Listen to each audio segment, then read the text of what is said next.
Like, my mum lost 2 kids before me.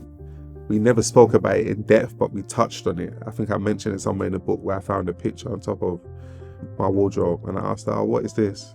It was a baby picture, and she was like, "Oh, sit down." And I just knew from then, like, I'm about to hear something that I'm probably not ready for. And she was like, "Yeah, I lost a kid, and I lost 2 kids." And she was just explaining that my next door neighbour that lives next to me, I got a friend called Sharon that lives next to me, and she was saying how they was both pregnant at around the same time or whatever. Their mum pregnant, and she was just telling me, and I cried and cried, and she's like, "This is why I don't want to tell you, because you can't handle things like this." And like, so to set the scene, so like for my mum to have me, just my even arrival onto this planet, like, was a fight.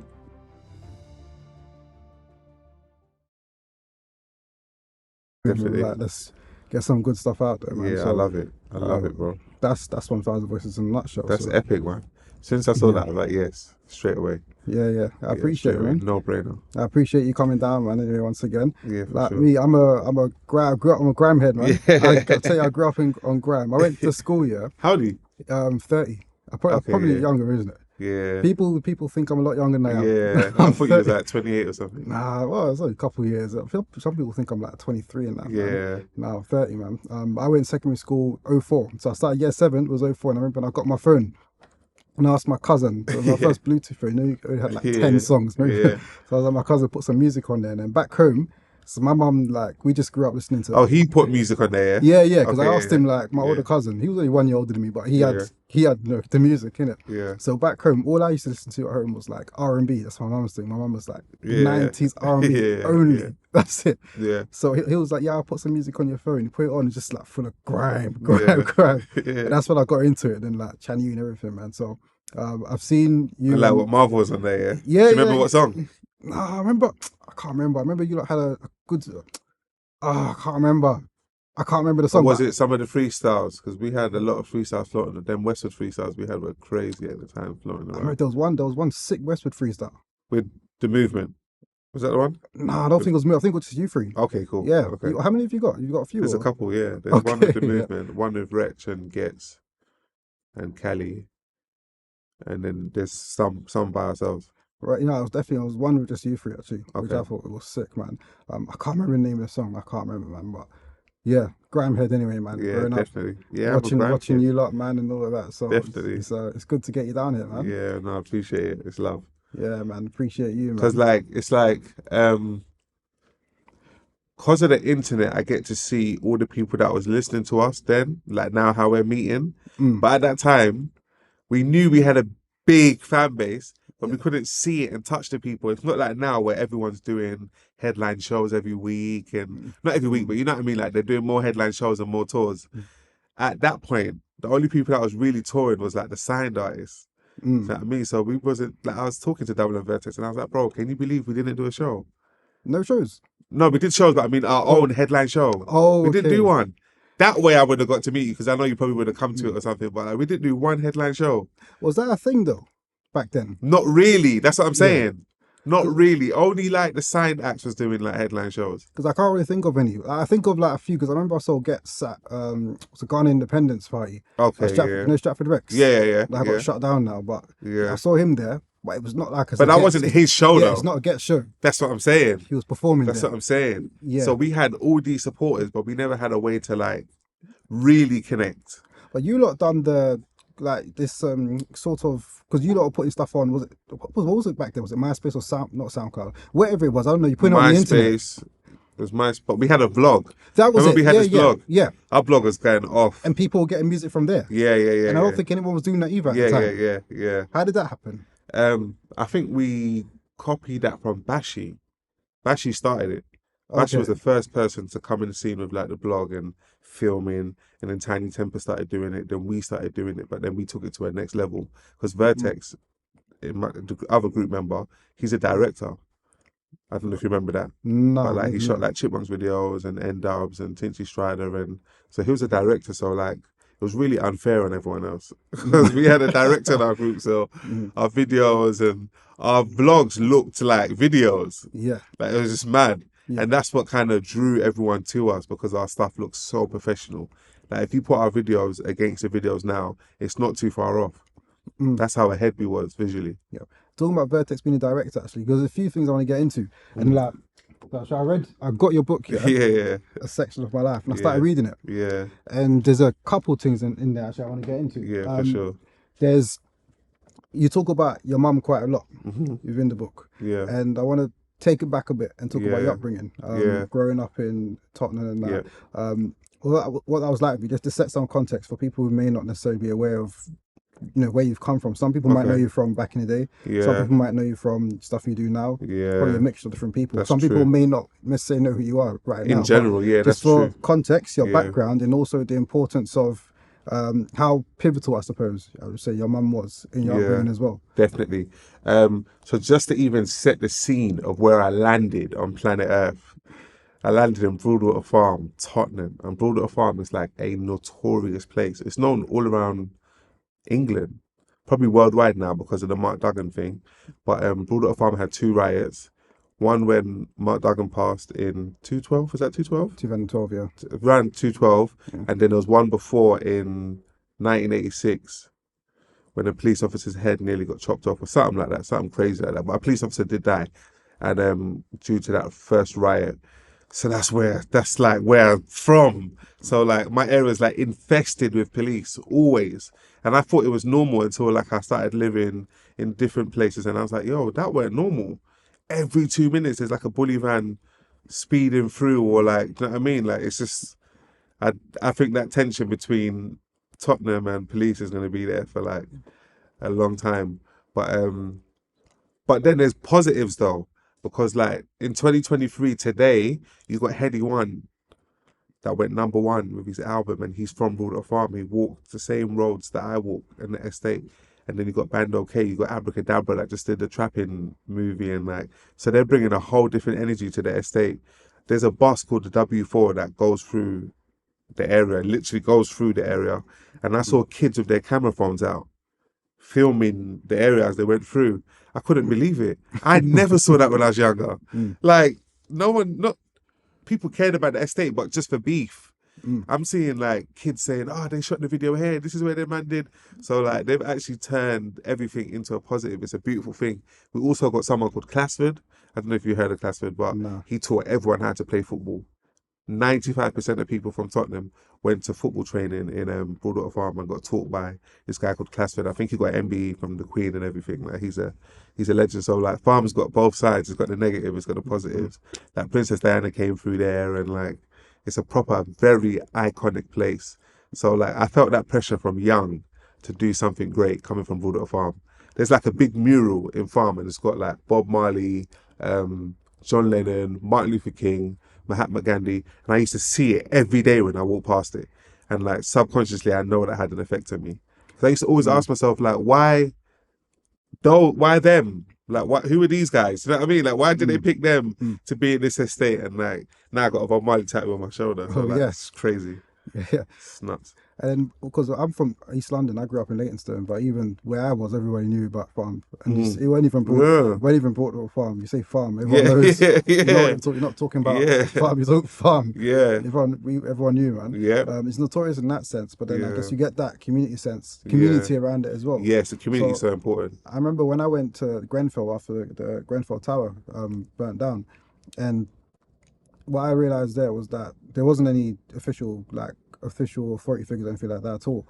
But then the community was like seriously. Yes, I went down there too. You know what I'm saying? It's crazy, you know what I'm saying? But I think even though I think in times of when there's adversity, when shit is the fan, basically, the community bands together. Yeah, definitely. And I guess with like Broadwater Farm, so in the 86, I think that happened because a woman was killed, right? Yes. When the police went into her house. Yes. Or something like that. I don't know the full Was it story. Cynthia Jarrett or something like that? I don't know. I think so. I don't know. The name's familiar. It might be, but I don't want to misquote. I don't want to misquote either. Yeah. But it might be, but I know that she was killed though. Yeah. I think it was something to do with the police barging into her house or something like that. Yep. And then from there, obviously, you've got the community mistrust. And then the community rose up for that, Community rise up, as you should, protect it, look out for your people and that kind of thing. And then police, whatever. But then you got that, that strong community spirit. Yes, which and I that is there. Still, that's still there. That's still there.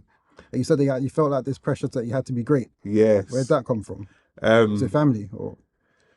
That came from the history of the area. When you're in like a historic area, it's like, yo, Yeah. Like my path's set. Do you know what I mean? Yeah. It's like people with famous parents. Like whether you like it or not, you've got greatness on your shoulders. It's just up to you to rise up to that greatness. You can go be a drunk and then Yeah. you still be a great drunk from the family, you know the ones, but like greatness is already bestowed on your shoulders. And that's how I felt like as I deeper and deeper into the history of Broadwater Farm, I just see how more iconic it is. I only found out Princess Diana came there recently. I didn't know that until I was talking to Classford. And he was like, he met her and he was one of the people showing her around. And I was like, yo, that's so like, it's just, I had to rise up to it. And seeing that mural, like that always inspired me. Because I want a mural on Broadwater Farm one day. There's power in knowing who you are and where Yeah, you come for sure. from. And I think when you learn more about who you are, where you come from, you begin to become more proud. Yes, and step, definitely. and then from there you can step into that power. Definitely. 'Cause that's the journey I've gone on myself. Yeah, somewhat. for sure. Like you learn a bit about your history, where you come from, family, etc. You think, right, okay, this and that's why history is so important because I was watching something and he said we have how did he put it? He said we have racial esteem and is it family esteem? I can't remember the second one. But what he was trying to say, we have esteem as in like, oh, I'm black, and that's what gives me my self-esteem. Or you have your self-esteem from like your family, like what I just mentioned about having famous parents, and it's like, so I understand why our history got erased, because like that's where our self-esteem will come from. Even if you haven't even met your ancestors, just knowing that this is what they did gives you a sense of like, do you know what I mean? It's like when fans go support their football teams, like they're not even the ones playing, but they feel like, yo, Beckham represents me, or like Ronaldo. Do you know what I mean? It gives you a sense of pride. So I know what you mean. Yeah, I know what you mean by knowing who you are. It's important. And then what did you want to be at them times? I've always wanted to do music. I knew my calling from like early. Obviously, my calling's kind of deviated now into like books and like other things, but it stemmed from music. I've been doing music since people's been calling me Shocka since since I was like 14, 15. I've been doing music for a long time because my area was like one of those areas. Like Heartless Crew came to my football centre. You know the community centre I was telling you about that we learned how to play football. Heartless Crew came there and performed when I was like 15, 16. Or no, younger than that. What am I talking about? Sorry, like 13, 14. Heartless Crew were big. Heartless Crew were big. Yeah. And they came through and I saw them and I was like, I want to do that. And I just went on that journey. And Heat FM was around the corner. I don't know if you remember. Yeah. Heat FM, Heat FM was around the corner. So, I've been doing music forever. But it's just grown. So, like, you can imagine what it's like for me seeing people like Chip and like Wretch and like Skepta become like superstars. Because I saw their journeys from like, I really saw their journeys, especially Wretch V2, which I mentioned in the book. I don't know if have you got that far? Nah. Okay. I've seen you've mentioned him. But yeah, I really saw Wretch's journey. Like I really saw Wretch's journey. So like, he's a. Actually, this is where I mentioned. I don't know what part of you're talking about, particularly in the book. I don't know, but the part I got to was where you was talking. So I'm fast forwarding quite a bit in your journey. Yeah. But when you was the nurse was taking you away, I think. Yes, and I said his name. You said I'm Wretch or something like that. Yeah, do you know what I mean? I said his name, and it's like, that just shows how much influence he's had on me. Because that was a subconscious thing. It's not like a conscious. It's like it was in my subconscious somewhere. Do you know what I mean? And it crept up to the surface. Yeah. So like, and he always shows me love, and it still trips me out when I see him comment on my page and like. Yeah. You know what I mean? But he's like a huge inspiration. I was a big fan of Wretch, and I'm telling you, like I said, I've grown up on Grime. And I remember Wretch's, I don't know if it was a mixtape or an album, like Teacher Training Day. Yes. I remember having that on repeat. Yes. And he had this song, which I'm still waiting for part 2, My Life. Oh yeah, My Life, part 1. And yeah. at the end, he was like, this is part 1. Yeah. Weren't that the intro? Was it? No, that wasn't it. I think it was the last track, wasn't it?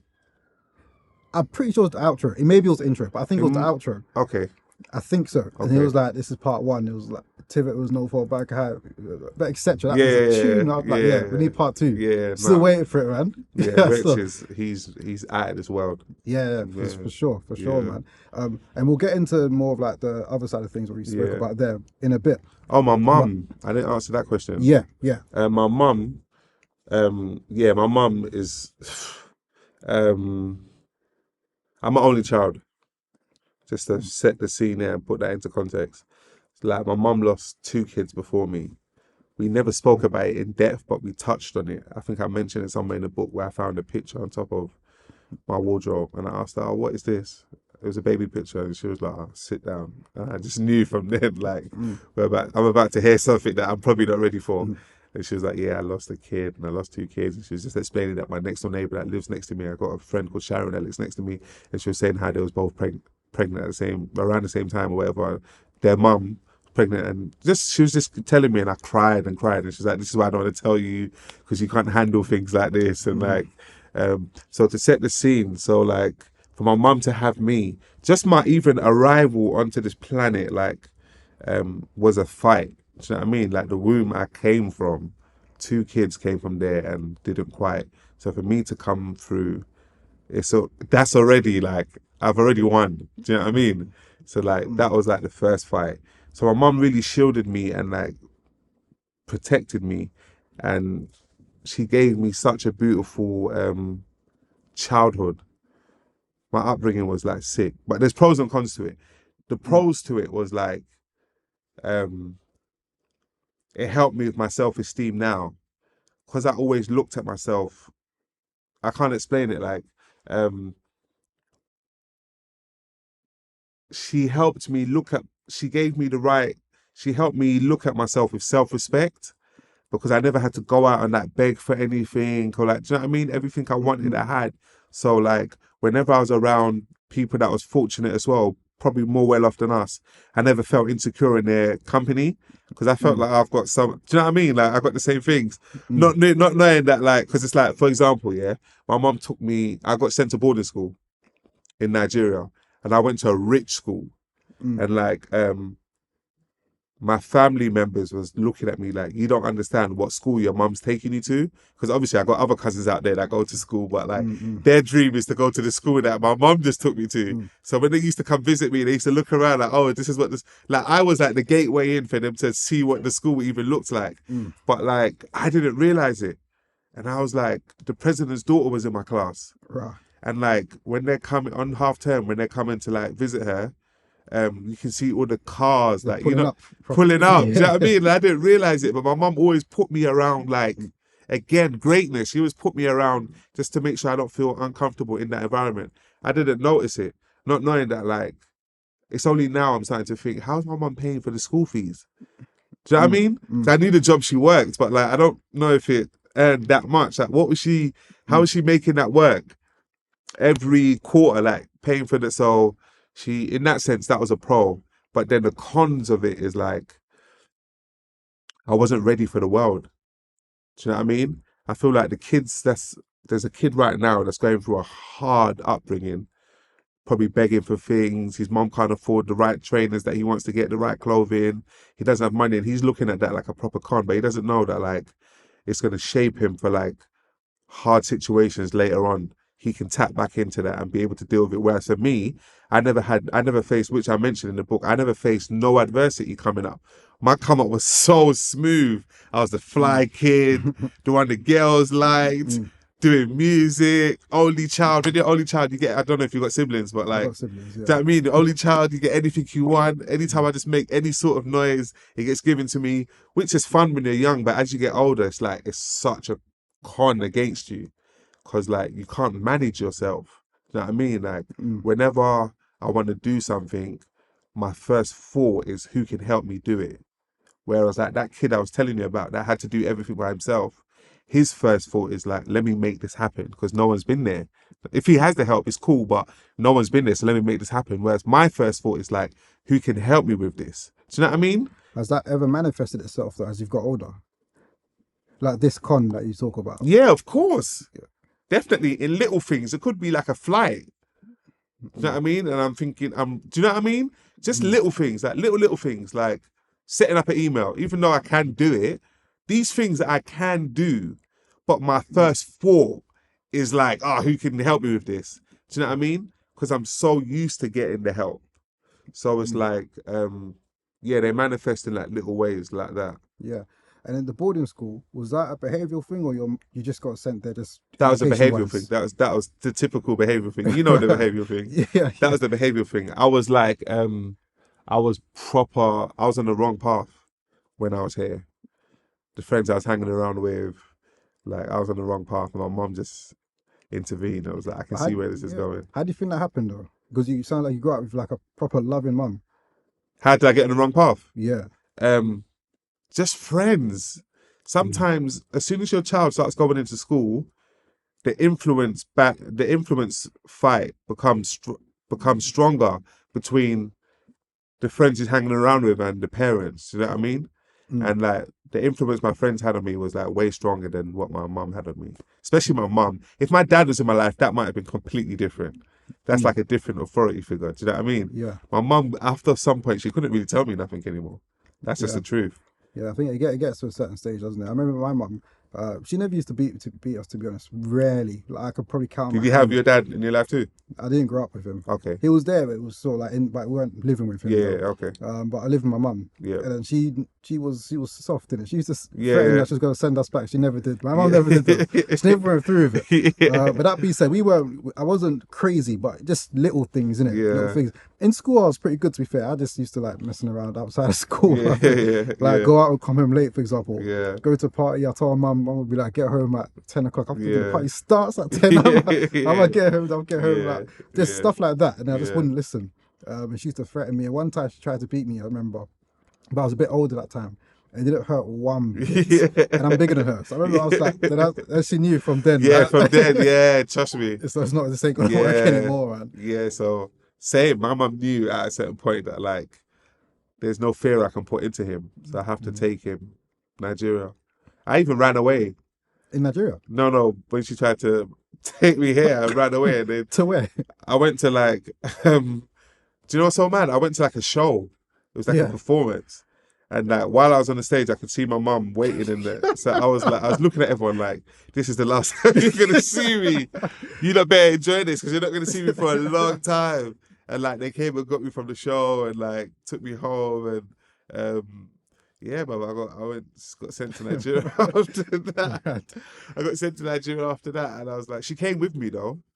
She came with me just to, usher me in nicely. Yeah. And then she left, and then I was still there, and that was a shell shock as well. I can't even begin to explain. People knowing it, people that's been sent to boarding school know what time it is. It's like, Do you feel like it was good for you? 100%, definitely, because that's where I had my first encounter with God, deeper encounter, which I mentioned in the first part of the book. Remember, I say, I stayed with one of my aunties, and she used to go to church all the time. And she used to take me with her. Prior to that, I never used to go to church. Like, not while I was over here. Like, I knew my mum believed in God, but she wasn't actively going to church. Do you know what I mean? So I never used to experience church or experience anything like that. And to be fair, church over there is completely different to church over here. No disrespect, but church over here is kind of like more mainstream, if you know what I mean. Yeah. Over there is like powers. Do you know what I mean? Like, it's powerful. So like, the church she took me to was powerful. And I remember like the pastor was preaching about covenants, like God made covenants with certain people in the Bible. And he was like, it's important to make a covenant with God, just to promise that you would uphold and he will uphold for you. And I heard that and it just clicked. And I was like, I would love to help in some way. And how I would like you to help me, probably with my music. That's what I thought it would be with my music. I didn't realize like the whole mental health activism was going to come into it. That didn't exist then. I mean, this is a new thing. Yeah. So I had no idea. And it's not a path that like you plan for. No one wakes up in the morning and says, yeah, I'm going to get sectioned. And then, do you know what I mean? It's just something you fall into. Because I always had that confident thing in my mind, when I fell into it, I was like, oh, this must be it. And that's what helped me like turn it into what I've turned it into today. Whereas someone else that didn't have that, when they fall into it, they just sink deeper. Yeah. But I was like, this makes sense. This is probably how I can help people, because I've just experienced something and I've just survived something. Now other people are going to relate. Do you know what I mean? I just pieced it together in my head, like I knew.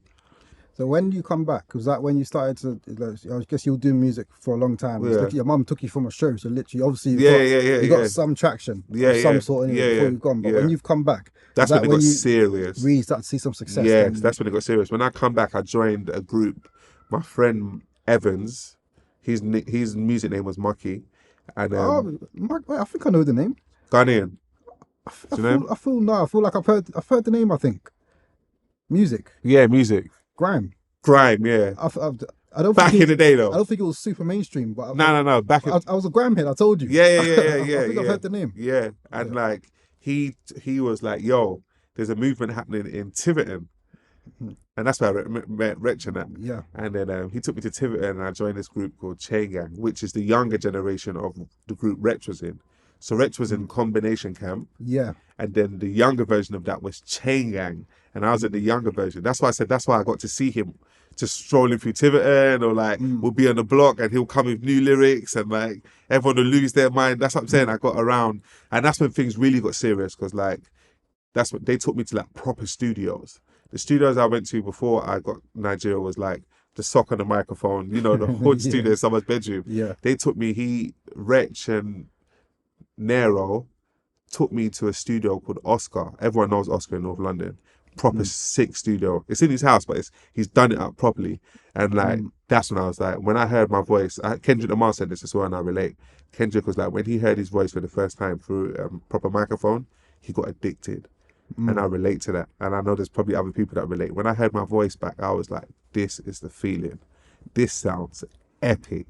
And then I just got addicted to that. I was always going to studio, 2 hours, 3 hours, whole day. And then Chain Gang kind of got stagnant a bit. And that's when I fell into Marvel. Vertex did my promo cover, but he was taking long with it. My friend, the same friend, Evans, Yeah. took me to Vertex's house one time actually, but I was just there. We didn't talk. I think Evans went to record. Vertex had a little setup in his house. But then I found out he does promo covers. And like, you know, them times was about promos. Remember Yeah. MySpace time, Yeah, like yeah, 4-track yeah. promos. Yeah. So I did my little promo thing called Beast on the Loose. And Vertex was taking along with it. And like, these times I'm fresh off the streets from Broadwater Farm. So like, I ain't got no chill. So I called him up and I was like, bro, like, fam, do you realize you're playing with my life, bro? And he was like, yeah, come get it. I've done it. And I came down there and he was like, yo, this is the guy I'm telling you about. Because I don't think Vertex listened to the CD. He just, you know, tossed it to the side. But when he listened to it, he was like, yo, this guy's cold. And then Dub, when everyone was telling him, this is Shocka from Farm. Like, because Vertex weren't really in ends at that time. He went boarding school too, in Norwich. Right. So, which is mad. All me, Double and Vertex went boarding school, all three of wow, us. what the odds? Double went in Uganda. I went in Nigeria. Vertex went in Norwich. Yeah. And then, yeah, Vertex did the promo cover. And then ever since from that point, he was trying to get me into Marvel. Like, he took me to... He had a raid, because Marvel was formed before I even got involved. I didn't know that until I saw it in the book. Yeah, bro. It was Double S, Yeah. Vertex, Shot D, and Maestro. Then Shot D and Maestro left. Double was kind of doing his thing with Chip. And then Vertex was just kind of on his ones. But Vertex wanted to bring it back. So he recruited me in, took me to DJ Semtex's show for the first time. Semtex said to him, who's in the building? And he was like, we got Marvel in the building. And I was like, all right, cool. Just ran with it, and then we just went on this epic journey after that. What would you say has been like your highest high on that particular time with Marvel? Like things were popping. The highest high? Yeah. Ooh, like a particular memory that comes to mind. There's so many. There is so many. Meeting Drake with the man them. That was epic. The man them, like, as in like guys from... No, I mean with me, Double and V. Oh, yeah. And Ben, the whole team. The reason why that was so epic is because of the lead up to it. We were so obsessed with Young Money. I don't know if you remember them times. It was always like putting Young Money in our lyrics, and it was always lying like we're gonna sign to Young Money and just making the internet go crazy. And then yeah, bumping into him at the Metropolis studio. That was so surreal, because like he was just outside having a cigarette. Him and 40. I think 40 was having a cigarette. I don't think it was Drake.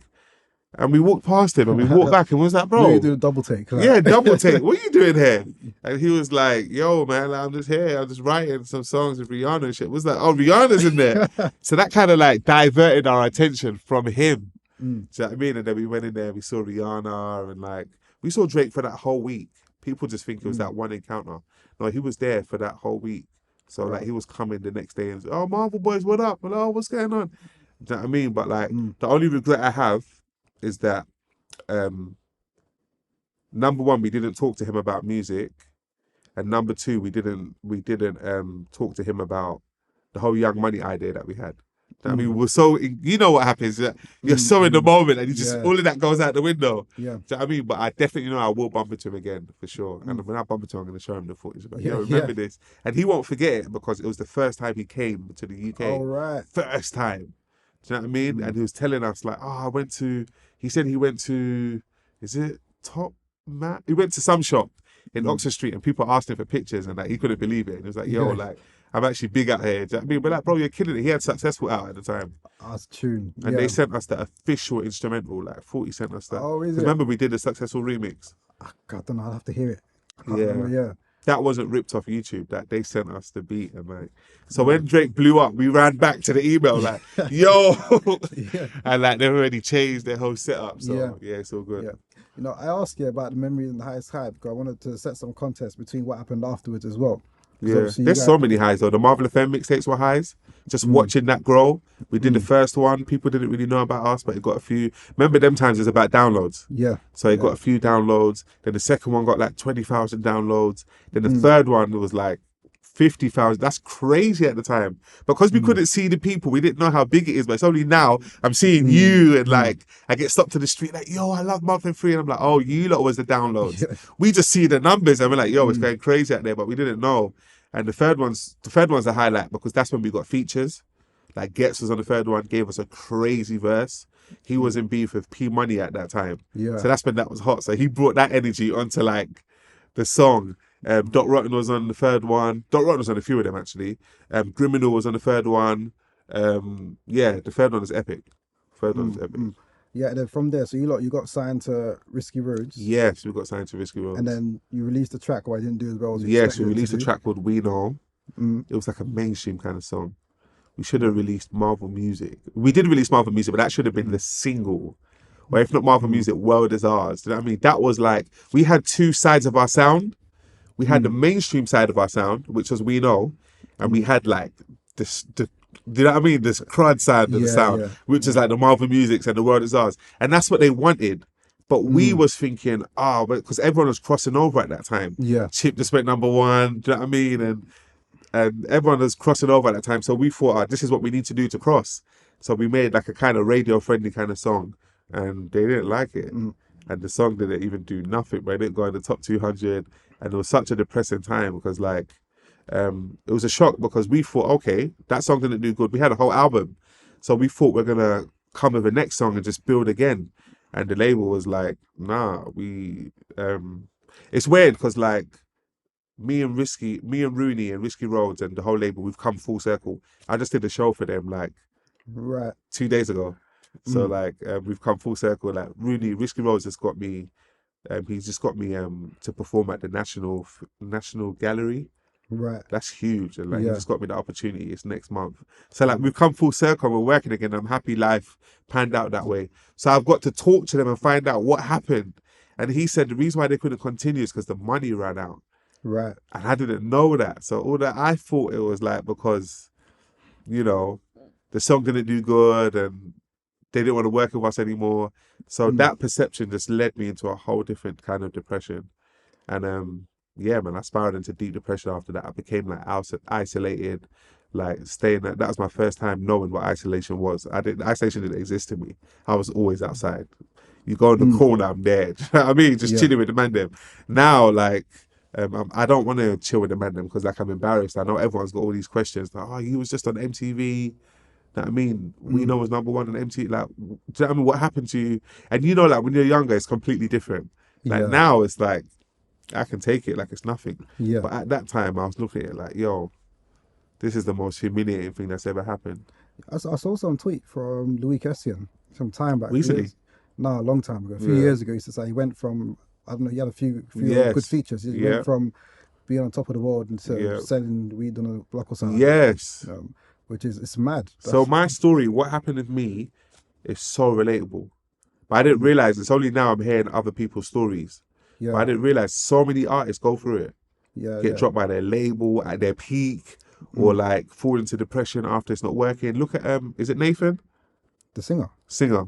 Yeah, I think he had a I don't know little. his story though. But I Yeah, but know. I know, like, remember, he was killing it I at a remember. point, and then Yeah, he probably had disputes with it. It happens, bro. yeah. It happens. Like, it happens. So with you, because not everybody necessarily going to be aware of Yeah. what was happening back then. So just to paint a picture as to what exactly happened, and also more importantly, what was going on inside your head. Do you even understand what was happening? Did you clock that No, he I was ill? didn't. I didn't, man. I didn't. I only started. It's only now I'm starting to like really piece all the puzzles together. But at that time, because it's a weird time for me, because not only was I going through being dropped by the label and music not going well, I was also like evolving as a person more spiritually. Like, I remember it was 2012. I'll never forget it, because that period in the world was like funny. Do you know what I mean? Like, Yeah, new information was coming at us, and like it was just a funny period. And I remember like me and my friends' conversations just got deeper. yeah, Out of nowhere, we're speaking about aliens and like the universe more, and like out of nowhere. But I don't know who came around and just started bringing those conversations. yeah. But someone infiltrated and just started bringing those conversations, and the conversations just got deeper. And then I met a girl called Whitney, and she was like my mentor, and she just started.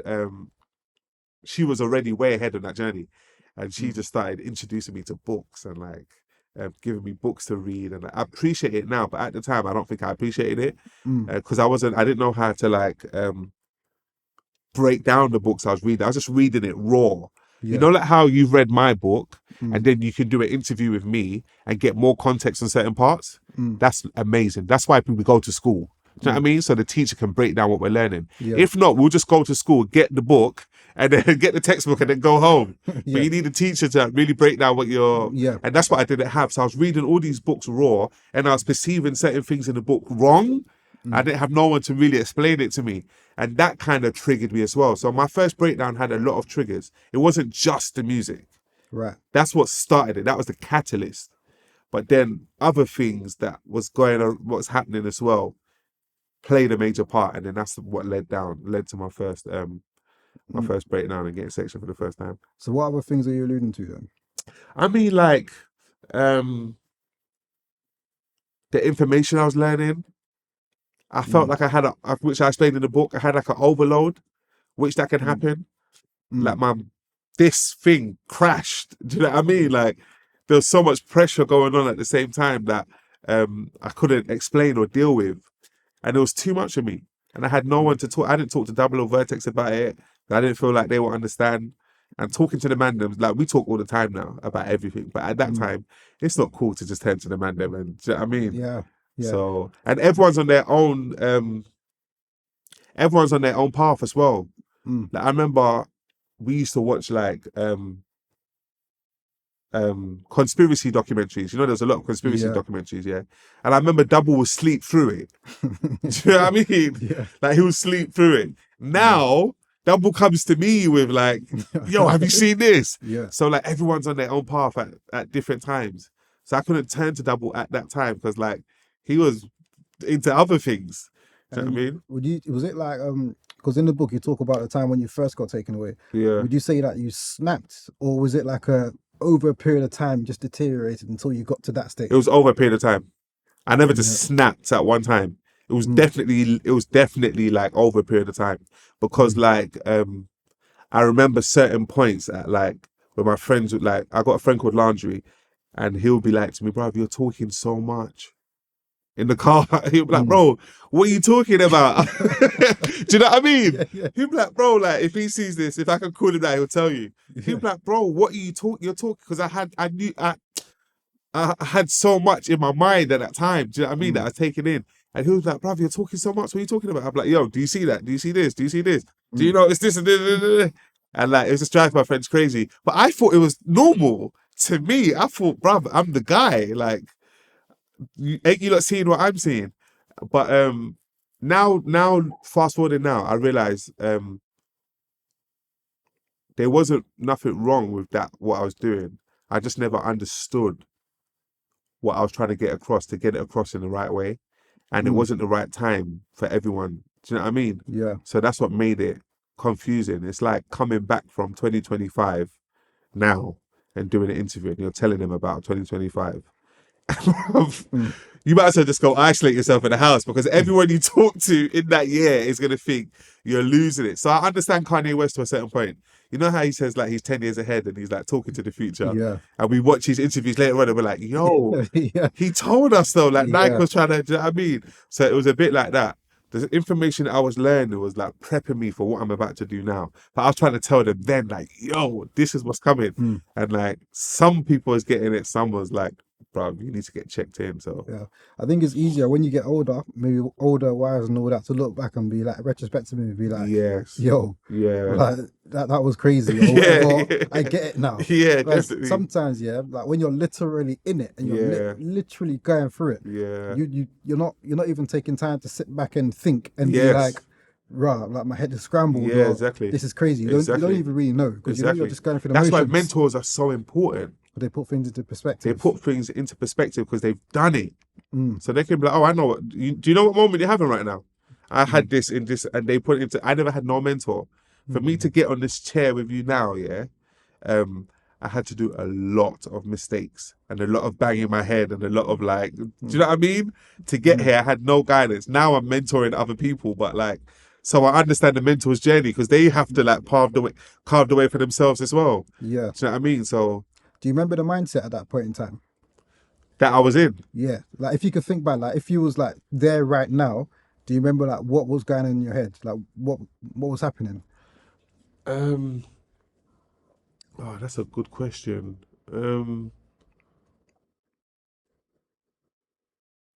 I remember feeling like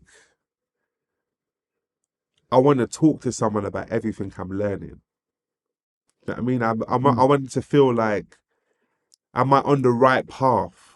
You know that feeling of like, is this correct? You know what I mean? Yeah. You know what I mean, though, innit? Yeah, I know. Like, bro, like, is this correct? Am I bugging out? Like, I know exactly what you mean. yeah, like, bro, is this like, am I bugging out? Is this correct? Am I on the right path? Who can verify this for me? Do you know what I mean? Who can? That's what parents are there for. That's what like, and that's what makes me do what I'm doing now with so much passion, because I know that being alone is the worst place to be in ever in anything. Do you know why it's so bad? Because you're seeing other people.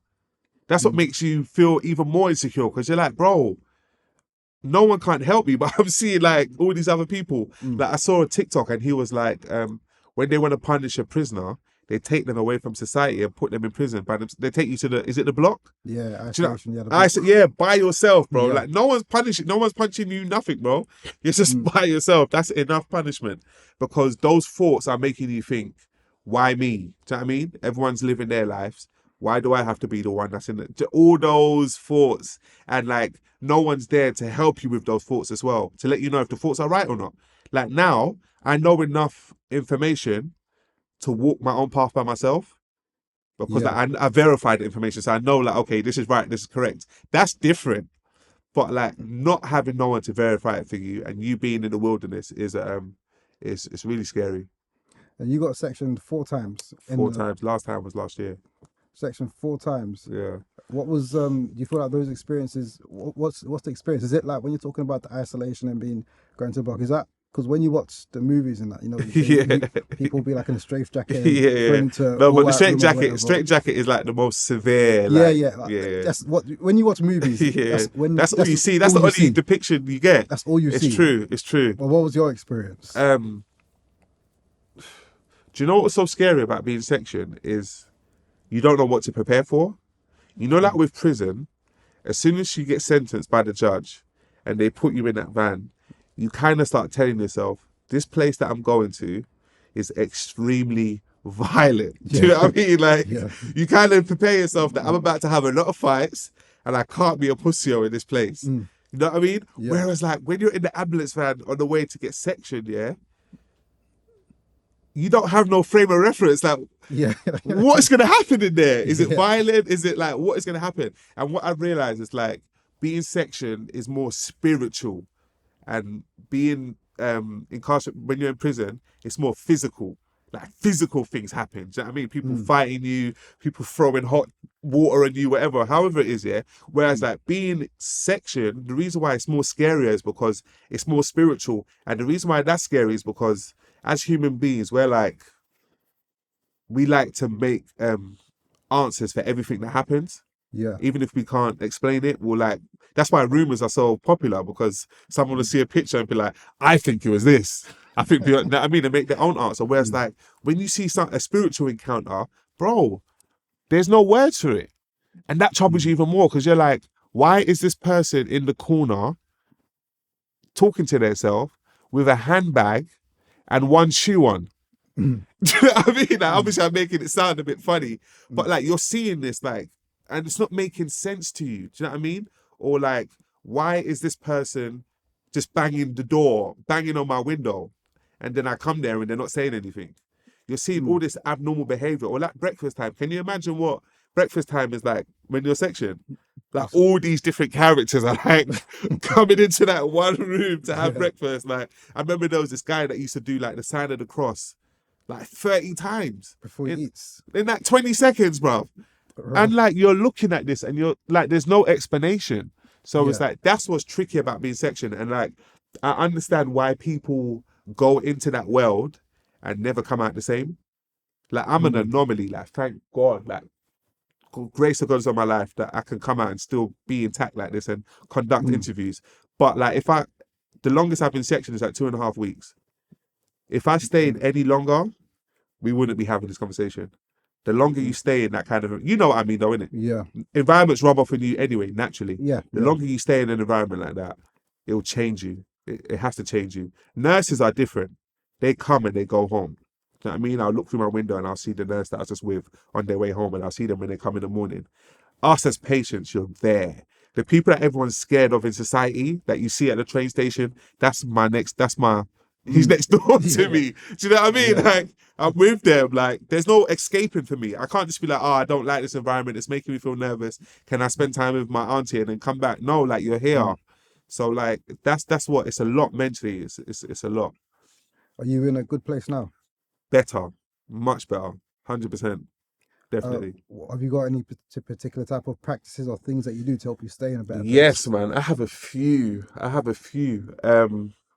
My internal dialogue has got better. That's extremely important. I always preach that, because someone asked me, because they know I got the self-love song, and someone was like, what was the inspiration? Why did you make that song? And I read a book from a woman called Louise Hay. I don't know if you ever heard of her. I've heard the name. I think she has a few books. Yeah, she's got a few. She's got a book called You Can Heal Your Life. I feel like I've read one of her books. I know the name, but I don't know though. Yeah, she's incredible. And she spoke about self-love, but she spoke about it in a way that I've never heard before. Changed my life.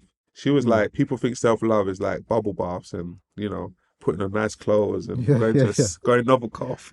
I mean, nice restaurant, which is cool. You can do those things. But she was like, self-love is your internal dialogue, how you speak to yourself. Because that internal dialogue of yourself starts from the beginning to the end.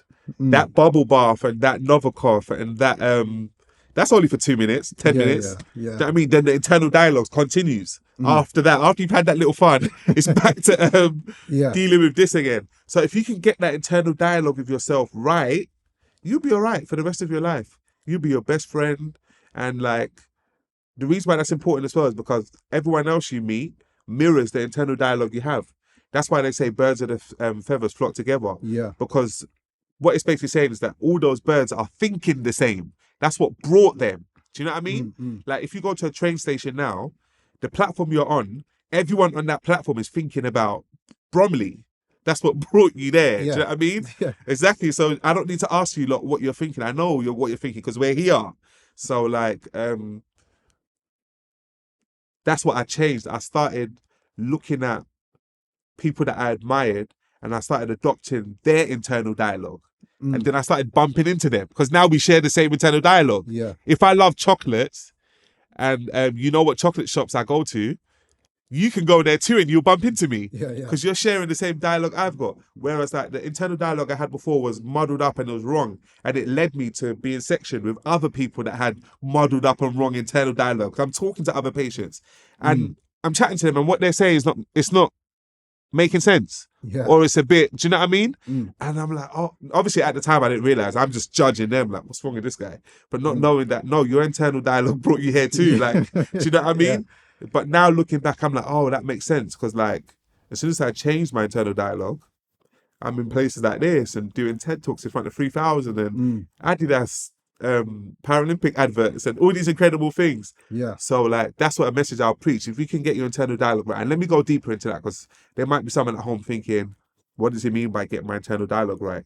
I mean, the way you speak to yourself, like if you was to knock over this bottle of water, do you go straight into like, see, you're an idiot. This is what you always, do you know what I mean? Do you go straight into beating yourself up, or can you just like pick yourself back up from where you left? Just little things like that is important. When you make mistakes, how do you know what I mean? Yeah. What do you say to yourself? Like, do you go into like a whole 10-minute onslaught on yourself, or like, do you know what I mean? Or like,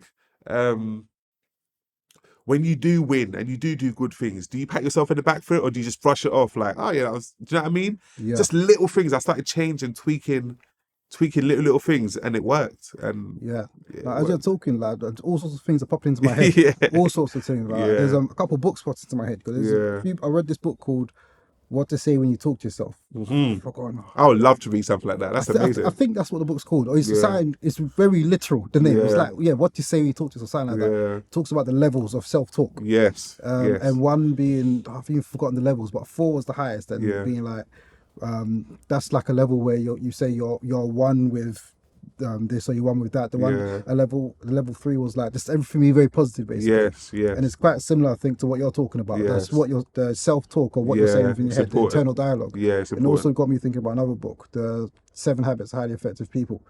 So I don't know if you've read that. I've stumbled across it. Because that one is good as well, because a lot of people, when they focus a lot on like inspiration, so you're like, you're momentarily like, let's go, let's do this. But that book's like throws all that out the window. It's like, focus on you. That you as a person, get that on point, and then the rest of it will follow. That's way more important in the long term.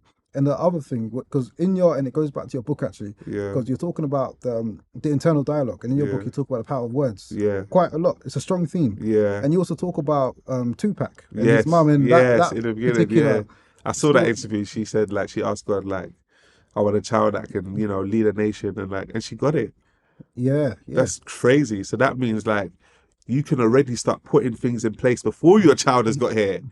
You know what I mean? You don't even have to wait. You can already start saying to yourself, like, I would love to have a child that, helps the world, and like, you can put that order in and you'll get it. And she did that, and like, look what she got. We got an incredible person. That guy was like, do you know what I mean? He was so imagine everyone was putting that order in. Do you know what I mean? Tupac is nuts, because he died so young. Yeah, he was only 25. He was in his 20s. He was young. He was a very young man. Yeah. And the stuff he used to talk at that age, man. Yeah, that's what I'm saying. What a guy, man. That's what I'm saying. That's what I'm saying. And taking it back a little bit now. So obviously, you said that there was a few things that led to you going, being sectioned and taking you down that path. Music being one, and then a few other things. You talk about your mum, and why at the start I was talking about your mum and the importance of her and the role she played. Because of course, your mum's very loving. She played a very important role growing up. And at the same time, mums being mums, and I know it because I got my mum. They're very loving and they want the best for you. And in them wanting the best for you, they will try and steer you down a certain path. You know what I'm saying? Like you make sure you do this, study that, blah blah blah, so that you can be successful, so that you can be happy, so that you can make money and live a good life. And then there was an element of your mum doing that as well with you. Man. When it came to your music. When I said about dad, innit? Your dad said, he had something to tell you or something like that. And then and I asked my mum, because I got shook. I was like, I've just started talking to this man. Like, what's up? Already, you've already come in with your stuff. Like, if I knew, I wouldn't even start talking to you again. We can just keep it how it is. And then he was like, I got something to tell you. I was like, tell me. He was like, I'll tell you a bit later. Even he didn't know how to, like, he was probably thinking, like, how am I going to tell this guy? I've just come in his life after 20 years later, and I'm already coming with my messages. So I said to my mum, I was like, Mum, my dad called, and he was like, he wants to tell me something. Is there something wrong? And she was like, I told him to tell you to get a job. I was like, why would you put him in that situation? And she was like, maybe you would listen to him. But like, my mum was so supportive of my music, but I feel like just everything I was doing in general, music, everything, no, not the mental health side. She wasn't supportive of the mental health side. That side, like, she didn't understand. You know, the whole, what country you from? Ghana. Yeah, I'm like Nigerian. You know what it is anyway. It's like it's deeper. But my mum got frustrated. She got fed up after a point. After it hits like 10 years, it's like, bro, you got to start making money from this, or like some sort of, do you know what I mean? So my mum will say little things here and there, like, but that was like the last straw when she asked my dad to like ask me to get a job. But But you being as you are now, so you're a lot older, you're a lot wiser. Yeah, Is there anything, if you look back at a younger version of yourself, yeah. is there anything that you would like do differently when it come to the music? Anything you do differently, or would you just do things exactly the same? Bearing in mind, like I guess your mum wanted the best for you and telling you, So in the Marvel thing, what would have changed the whole trajectory of Marvel is just little opportunities if we took. So the Drake opportunity. If we had built a stronger relationship with him during that week we saw him, then obviously now he loves the UK so much. We would have been the first people we would have hollered yeah, at. Do you know yeah, what I mean? That's one that I would have changed. Number two, Vertex got our mixtape, Marvel FM 3, I think, that had Marvel music on it. Went to a party that Nicki Minaj and Nicki Minaj's manager was at, and he got into the VIP somehow and gave the CD to Nicki Minaj's manager. yeah. And Nicki Minaj's manager listened to it when he got back to America, and we left our number in it. He called us and said, "Yo," because all the other stuff was grime, but we put Marvel music on there just to test it. That's the only hip hop song we put on there. Yeah. He was like, "I don't understand the other shit." He was like, "But that first song, that shit fire." He was like, "If you can send me a video of like your vision and where you see yourself, then I'll do the rest." And we didn't send a video Oh man. because that's what made me realize like we was just freestyling everything, but we never had a clear vision of who we was and what we're doing. We was just like, the only thing we knew is that we love music and we're having fun and, you know, this is what we're doing. Whereas like, that's what I would have changed. I would have figured out who I am, what I'm doing, just in case anyone asks me. Do you know what I mean? Oh, I want to help you. What's your brand? Do you know what I mean? You need to have an answer. If not, that was even though we missed the Drake route, we still had the Nicki route. Do you know what I mean? With the Yeah. manager. So that I would have tweaked. There's a few things, few opportunities I would have taken if I can go back. Then in terms of like my life with like my mum, I think what I would have changed is if I would have had some sort of mentor. Someone that could like, because I'm an only child as well on top, no brothers, no sisters. Then in the outside world, there was no like, you know, father figure type person. That's what I would have changed Yeah. if I had that. It's so important. It cuts down everything. Yeah. The mistakes that took them 20 years, it'll take you like 10. You know what I mean, I would have tried to find something like that. Yeah. Talk to me about Black Boys Can Cry. Ah, yes. Black Boys Can Cry is a documentary I just did of ITV. It comes out on the 8th of October. The way that even came about was crazy. I've got like a supporter called AJ Sony. He like comes to all my shows and I'll do like a random talk somewhere and he'll be in the front row and it's like, bruv, I didn't even promote this show. Like, how did you find out about this? He comes to everything. So, but he does spoken word and he asked me to come to his video shoot. And I remember I was debating with myself like, I really don't want to go. Sorry, AJ, if you see this, but I'm just being completely honest. I was like, I don't want to go. I'm not too sure. But then he was like, please. And I knew like, it was something that would have hanged on my shoulders for long. Every time I see him, he'll bring it up. Why didn't you come to my video shoot? So I went to the video shoot and there was a director called Jessica that was shooting the video. And we spoke. Obviously, she's directing me what to do in the video. And then we spoke and she took my number. A couple months later, she called me and said, yo, I'm working for ITV. They've given 5 of us an opportunity to make an hour-long documentary and I'm choosing to make my documentary on your life. I was like, Right. imagine I didn't go to that video shoot. Yeah. And then we met up, had a meeting in the ITV building with all the big heads. And so the documentary was meant to be a 60-minute documentary of me at first. And then I don't know what happened, what conversations happened, but then they decided to get Alex Beresford involved. And like now, but I'm so happy they did that. I'm so happy they did that because he's more familiar to like the ITV audience. Do you know who he is? The weatherman. The one had the argument with Piers. Yeah, exactly. Yeah. He's more familiar. They're more familiar with him, the ITV audience. So like he's kind of ushering me in. So I think that was a great idea that they did that. And also they brought other black males involved as well, which is beautiful. Their stories need to get shown. So like, but I'm the only reoccurring person that they come back to in the documentary. So they come back to me like 2-3 times, which is amazing. So I can't wait for everyone to see it. It's a bit nerve-wracking though, because it's like, yo, this is going out to like Going out to the whole UK. the whole UK, like millions. But like, yeah, I understand the bigger purpose behind it. And it's the goal and the vision behind it to highlight black mental health. Yes, it's called Black Boys Can Cry because I think the whole goal is we're trying to tackle the suicide issue. The numbers are ridiculous. It's getting way too high. And that's what Alex, I don't even want to, let me not add that into the show because I'll wait for people to see it. I'm not going to spoil it. But like that was the main intention behind the show, is to see what's really going on. And I like the title Black Boys Can Cry because black men are always viewed as like aggressive. Do you know what I mean? People probably don't even think we cry. Yeah. Do you know what I mean? Our black men, no, they just stab people and like, do you know what I mean? So like, I like the fact that that's a stepping stone to breaking the stereotype and the stigma. Yeah. You spoke about how you cried when you met, well, not when you met, when your mum showed you the photo. Yes. Yeah. Yeah, I burst out into tears. I went into the bathroom and she came and saw me. She's like, this is why, like, I don't tell you things. Like, Yeah. I burst out and cried. And the reason why I cried is because, like, it made the Marvell thing so significant in my life that she lost 2 kids and then I joined a group of, like, Double S and Vertex. That's why I cried, yeah. 2 kids. Yeah, because I pieced that together. And I was like, oh, that is crazy. Like, the group that changed my life and, like, introduced me to you. And the reason I'm here was, like, 2 other kids. You know what I mean? Vertex is the only child. Then Double's name's Double, which is, like, 2. Do you know what I mean? Double S. So, like, it couldn't be more clearer. Like, and, like, so that was overwhelming. And that's why I just burst into tears. Like, yo, that is crazy. If you was to have a billboard, like let's say Broadwater Farm or wherever, like Leicester Square, whatever, a billboard that was about your life and had like a sentence about who you are, what you stand for, what would it say? 2 things. It's either Vulnerability is the New Cool, which is the name of my album. That, like, Vulnerability is the New Cool. It's just like, that just sums me up in a word. Or if not Vulnerability is the New Cool, then Don't Be Ashamed. That would be like being on the billboard. Those are like 2 things that, like, that's the core of me. I'm always trying to attack the things that I'm afraid of and ashamed of, and that's holding me back.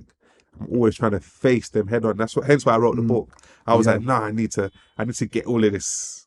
Yeah, I mean, on that, don't be ashamed, even on the vulnerability being new cool. And that, like, I guess that's been a journey you've gone on, obviously, because you said you were younger and then you're out with the guys, and you can't tell Double Vertex, like, exactly. This is what's going on in my head.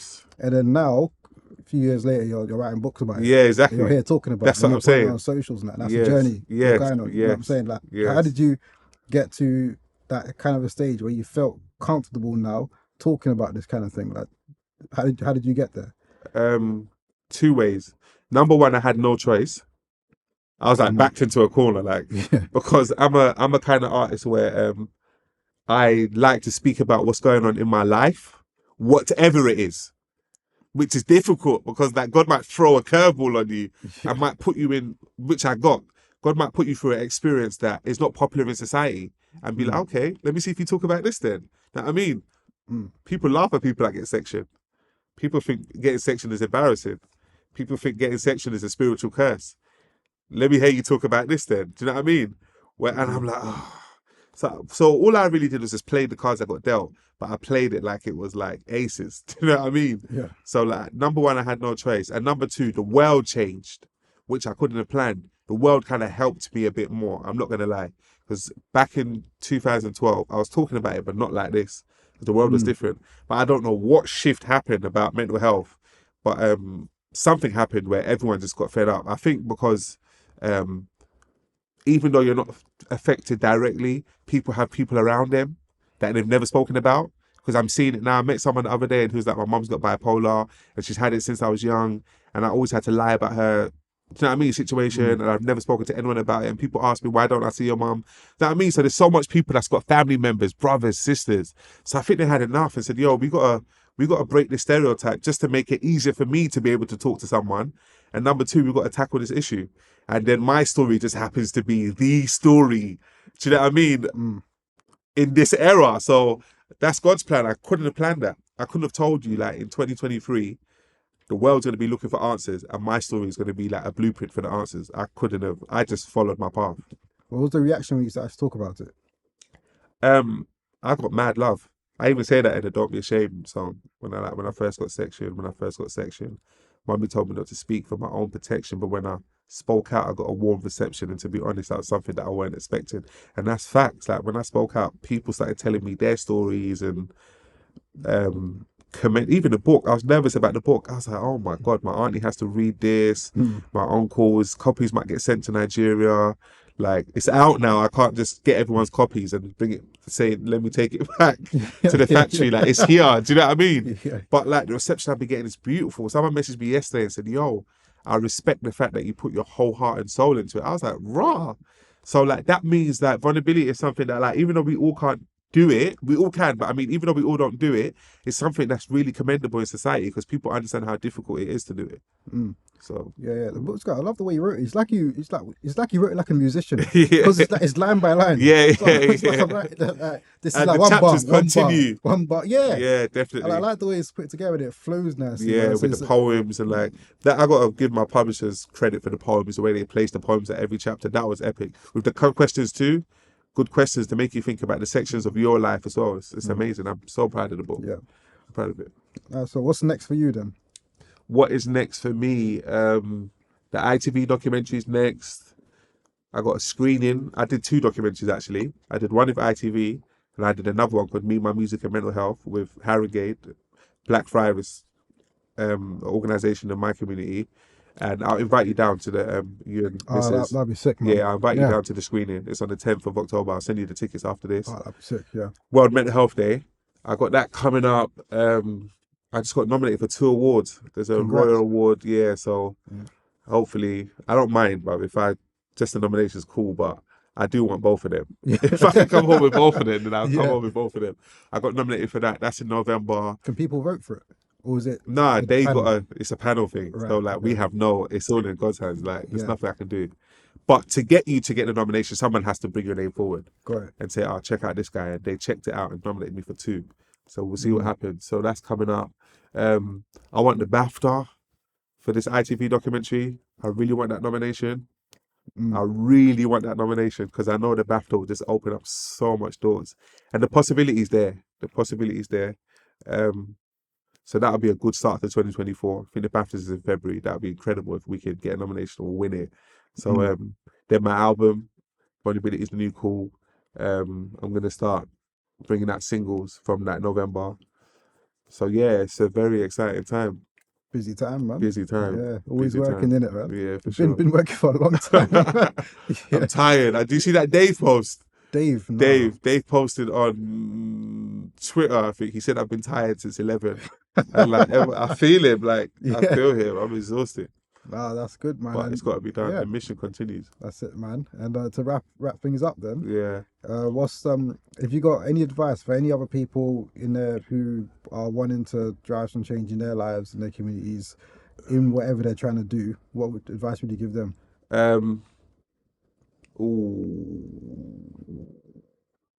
The advice I'll give is knowledge is only power when it's applied. And that took a long time for me to get my head around because I thought I was the guy because I knew all of this stuff. Do you know what I mean? But my life was still the same. Nothing was changing. But like knowledge is only power when it's applied. So like go out and get the knowledge, but apply it. And when you apply it, you'll see like incredible results. You'll see amazing things. And the knowledge is out there now. It's not like before, like when a certain group in society hid everything from us. No, like go on Google, go on YouTube, everything's there. If you don't know how to work this microphone, you can type this mic, whatever this mic's called in YouTube, and the guy's gonna pop up explaining to you. Like, do you know what I mean? Like, oh, everything's there. So like go and search for the right things though. That's the thing. It depends what you search for. Because everything's there, but you could be searching like, I don't know, cartoons or something, or nothing's wrong. Don't crucify me for cartoons, but you know what I mean though. Search things that like self-improvement, how the mind works. In fact, start with the mind, because we've all got one and it's not going anywhere. Do you know what I mean? So you better learn how it works. So let's start there. Do you know what I mean? I don't know how busy your work schedule is, but take some time out and just find the right books, the right mindset books. And yeah, if you can get your mindset right, everything will fall into place. But my advice to the people with mental health though, that's going through, I wrote in the book, the 3 S's. I don't know if you got to that part. I don't think I've got But that now. there's 3 S's that I said use to help me. First one was self-image, like the image you have of yourself. That's so important because like when you go into hospitals with people that section and you talk to them, you realize that their image of themselves is like, can I swear? Yeah. It's fucked. up. Let's just start there. Do you Mm. know what I mean? How they view themselves. Like what you see and what they see when they look in the mirror is two different things. So we need to get the self-image right. And the best way to get your self-image right is to, I don't know what religion everyone believes in or what their faith is, but like you have to start there. Do you know what I mean? Or if you don't start there, then find people that have positive self-images of themselves and adopt it. Like it's not wrong to do that, you know. Like I call myself a belief thief, but positive belief thief. Like I'll hear Kanye say something called Jay-Z, and I'm like, oh. Even I met Seth Golden. I did an interview. Do you know who Seth Golden is? Oh, the The entrepreneur writer. writer guy. Yeah. Yeah. I did like a interview with him, yeah. But I found out about him through Jay-Z. Oprah was asking Jay-Z, what's your top 5 books? And he was like, yeah, one of them's called Purple Cow from Seth Golden. I was like, who's that? What's Purple Cow? What's Jay-Z's? I want to know what do you know what I mean? So I did a research on him and I just got obsessed. And I started watching all his videos. And then I started telling my friends. And I was annoying one of my friends about it. And she was emailing him while I was annoying her, saying, I got this guy called Shocka here, he loves you, this is what he does. Da, da, da. And Seth Golden come back and said, he's extraordinary, I love to talk to him. Then she told me, and I was like, oh shit. Then I snapped out of fan mode and be like, oh, I got to snap out of it and make this valuable. And then I put some questions together and we did it. And like, it's on my Instagram and people loved it. But like, that just came from listening to Jay-Z. You know what I mean? I didn't even meet Jay-Z. He just said one word, Seth Golden. Now I got an interview. So like, find people that's successful and look at their self-image. How do they view themselves? As much as people call Kanye crazy, his self-image is beautiful because we can see by his results. Do you know what I mean? Like, we can see by his results. So that's number one, self-image. Number two is self-love. After your self-image is right, then you can love yourself. Because if your self-image ain't right, if you think of yourself as like a horrible person, I tell you to love yourself, you're going to be like, why am I going to love a horrible person? It don't make sense. It's going to be conflict. So after you get your self-image right, then get your self-love right. Then after self-love, the last S is self-acceptance. Then like you have to now go back and accept everything that's happened up to that point. The mistakes, the flaws, and then those 3 S's should help you. And then that's it, man. Triple S. Yeah, triple S. That's it, man. That's sick. Thank you, man. Thank you for coming down once again. Thank you for having me, man. This is important. Much appreciate you coming down, man. Definitely. If people want to keep up to date with you, I'm going to put your book stuff in the description as well. Yeah, so please. That's there, but people want to keep up to date with you and all your stuff. How can they best do so? My Instagram is Shocka_artist. Everything's on there. Everything's on my Instagram. And then Twitter, Shocka_artist as well. Just those 2. And you should find me. And the book, Section of My Life's out now. Yeah. Section of My Life is on Amazon, right? Yes, Amazon. Yeah. Jeez. Cool, man. So we'll put that on. I'll put it in the description. So that's there as well, man. Thank you. Sick book, man. I love the way it's written. Thank you, bro. Good, man. Me and my wife were talking about it this morning, actually. So appreciate it.